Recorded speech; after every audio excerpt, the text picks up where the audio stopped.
Salut à tous, donc on se retrouve pour la suite de la vidéo. Soit ça sera tout dans la même vidéo, soit il y aura deux vidéos, hein. Je vous dis ça là, je sais pas. Donc on se retrouve sur la suite de la 150 clients. Donc moteur est remonté, il reste plus qu'à la régler, on attendait les dernières pièces. Il nous fallait un étrier arrière neuf, il l'a acheté, un filtre à air, parce que lui il n'a pas la boîte à air. Là on va lui changer l'amortisseur, mais on a déjà une galère, il faut qu'on lui trouve des cales. Je vais vous montrer ça. Donc voilà, donc la moto elle est là, donc le moteur est remonté, le pot est soudé nickel, tout, etc. Donc il reste plus qu'à la régler. Là il faut qu'on monte le filtre à air. Là on lui change l'amortisseur parce que celle qui était dessus, elle était tellement morte que dès que tu montais dessus, la roue touchait. Donc là on va lui mettre l'ancien amortisseur de la ERZ du Cédric qui est toute neuve, hein, elle n'a jamais servi, enfin la roue est peut-être 2 heures. Ça sera toujours mieux que rien, hein. Alors certes c'est pas fou, mais ça sera toujours mieux que ce qu'il avait lui. Donc ensuite on va monter ça, on va lui mettre le filtre à air, on va lui changer la poignée de gaz. Parce que celle-ci elle est morte, on va lui faire un tour général de la moto, retirer la fourche, etc. Et après il faudra aller la régler en espérant qu'il ne pleut pas. Donc voilà, c'est parti, on va remonter l'amortisseur. Donc nous revoilà. Donc la moto, l'amortisseur est monté. Là on voit tout de suite la différence, hein. Elle est beaucoup plus haute au niveau du cul. Et puis c'est plus une sauterelle. Alors c'est sûr que ça vaut pas une V-Shock ou je sais pas quoi, mais par contre c'est toujours mieux que son amortisseur qui est à moitié morte là. Tu te mettais assis dessus, la roue touchait la boucle arrière, donc là ça le fera plus déjà. Au moins ça c'est fait, parce que c'est une moto qui va venir rouler à la sortie de terrain, donc faut quand même qu'elle soit roulable, hein, forcément. Hein. Donc maintenant on va enlever le réservoir, on va lui changer le tirage rapide, le câble, donc tout ce qui est guidon, tout ça on touche pas, hein. Ça c'est pas, on le fait pas, faut juste qu'elle roule. Il a déjà remis des jantes neuves, on lui a fait le pot, moi j'essaye de faire en sorte qu'elle roule sans qu'elle lui pose de problème. Pour rappel, la culasse a été préparée, il nous restera à lui régler. Ça on y emmènera, donc je le fais pas dans ma rue, on l'emmènera. Donc là maintenant on enlève le réservoir, on va essayer de lui changer son tirage rapide. Ouais, c'est parti.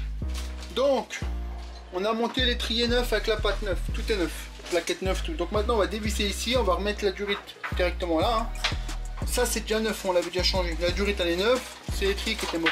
Donc là on remet la durite là, après on fait une purge. Allez, c'est parti. Donc nous revoilà, donc c'est purgé, ça freine, le frein il est dur, il va vous montrer Cédric. Voilà, ça freine. Comme quoi des fois hein, on a passé une journée à essayer de refaire son étrier, on n'y arrivait pas, ça voulait pas. On avait changé déjà le mètre, donc là étrier neuf, ça lui a coûté 50 balles, complet, c'est pas très cher. Et au moins on se prend pas la tête, voilà, ça freine, il a du frein. Maintenant on s'attaque au carbu, donc moi je vais lui monter le filtre à air, Cédric va enlever le réservoir, on va lui changer la poignée de gaz, c'est parti. Donc filtre à air uni monté, donc c'est un uni mais il est marqué derrière, hein. Je l'ai orienté de faire en sorte qu'il ne pose pas de problème, parce que là il y a un carénage qui vient là. Donc filtre à air uni monté sur le 30 PWK, impeccable. Donc maintenant Cédric il va lui changer le câble et la poignée, parce que regardez, elle raccroche, donc on lui change. Allez hop, c'est parti. Donc nous revoilà, poignée de gaz montée, et là impeccable, ça bloque plus. Comme ça la sécurité elle est là. Bon là c'est de la graisse, hein. Je vais essuyer. On va vous blinder de graisse hein, dedans. Hop, c'est remonté. Donc maintenant on essuie, on remonte ses poignées. C'est parti. Donc nous revoilà les amis, donc c'est fait. On a fait tout le tour de la moto. J'ai resserré la fourche, elle n'était pas serrée. On a fait l'ensemble de toute la visserie. Tout est serré. On lui a attaché tous ses fils électriques parce que tout ça, ça servira pas. Lui il n'a pas de batterie. Donc on lui a attaché. Donc toute la visserie de la moto est vérifiée. C'est très important, surtout que lui il l'a acheté d'occasion, donc il savait pas, donc on a tout vérifié. Maintenant on remonte juste le réservoir, donc les carénages sont cassés, mais ça nous on les change pas, ça sera lui qui le fera. On remonte le réservoir, la selle, et on va aller la régler, parce que là elle est pas du tout réglée. Donc on va voir ce que ça donne à un 150 vertical. Alors faut pas s'attendre à une puissance de fou, hein. Malgré que j'ai préparé la culasse, ça l'a déjà bien libéré. Par contre ça reste un 150 avec une ligne d'origine, hein, donc faut pas s'attendre à des trucs de fou, mais ça devrait être pas mal quand même, on va aller voir ça. Allez c'est parti. Donc c'est parti, on va aller faire les premiers tests. Donc là vous ne vous sentez pas compte, hein, le carbu n'est pas réglé, c'est les tout premiers tests.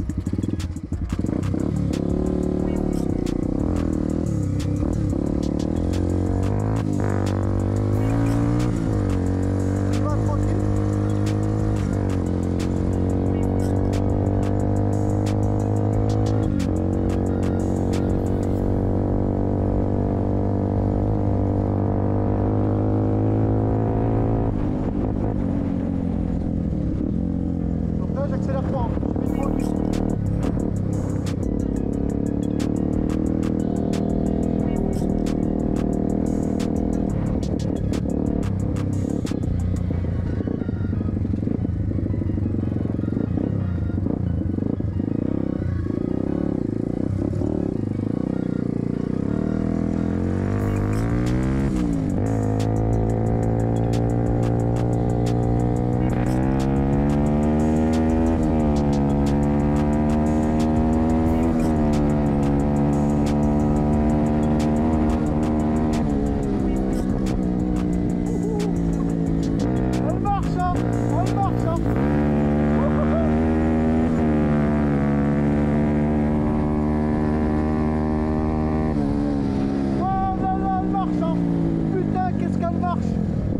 150, c'est un truc de malade.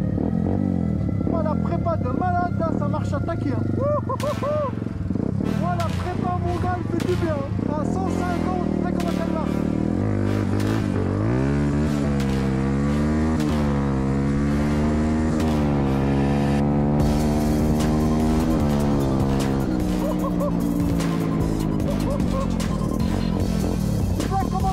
Donc, deuxième essai avec le gicleur sans Didi. Là, on règle déjà le principal. Après, on verra pour le reste.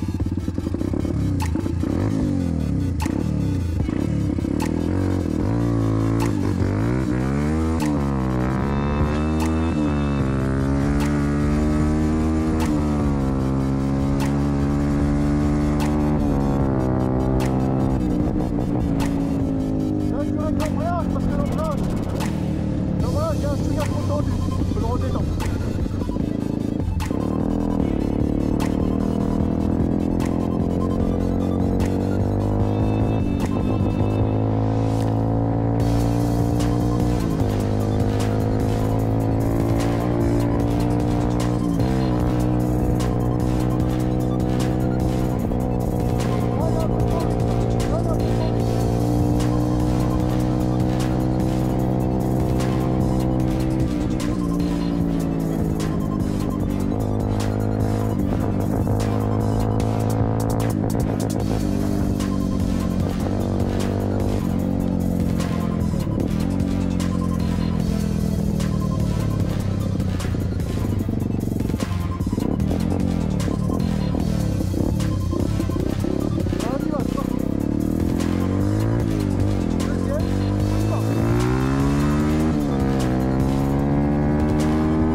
Donc voilà, donc là on a changé du cœur de ralenti, on est passé de 35 à 33.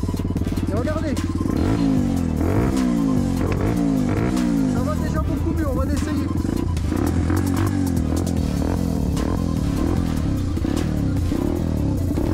On va l'essayer ça, c'est parti.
Toujours un peu plus riche, mais là on voit que le ralentir descend bien, il n'y a pas de problème. On va y aller, c'est parti.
mettra sa vis d'air à 1 tour et demi et c'est bon.